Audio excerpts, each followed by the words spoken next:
You may be wondering what, if any, changes you should make to your messages and images to address racial injustice and the recent demonstrations against inequity and police violence.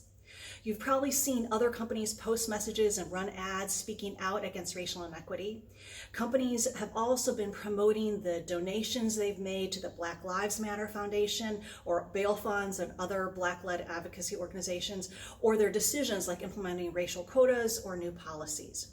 We're also hearing that major food and drink companies are rebranding some of the products that have used names, images, phrases with racial connotations, like PepsiCo, which is doing away with its Aunt Jemima syrup brand, and Mars, which is changing the name and packaging of its Uncle Ben's rice.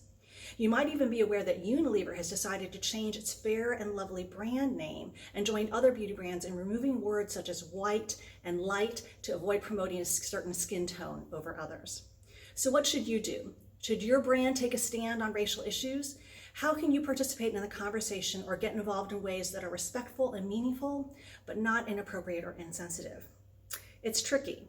We're all trying to figure this out, and I don't have definitive answers, but here are a few suggestions.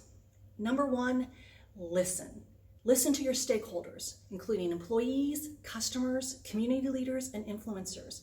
Proactively reach out to people to understand how they're feeling and what they need, and be open to their perspectives on what you should be doing. They may share difficult feedback, but you're better off hearing it from them directly and having the opportunity to address their concerns. Second, inspect your core values. Now is the time to carefully look at the core values of your organization. Determine whether or not they adequately convey what's critical to the vitality and viability of your organization, and if they actually shape the way you and your people think and act. For example, you can't just include the words diversity and inclusion on your list of values and expect your organization to embrace people's differences. If you want to achieve authentic diversity and inclusion, you need to define behaviors and standards that clearly demonstrate what it looks like, and you need to implement policies and accountabilities to ensure it happens. Once your organization is truly driven by your values, not only will you be operating with integrity, you will also be able to stand up to the scrutiny that will inevitably come with any message you issue or action you take.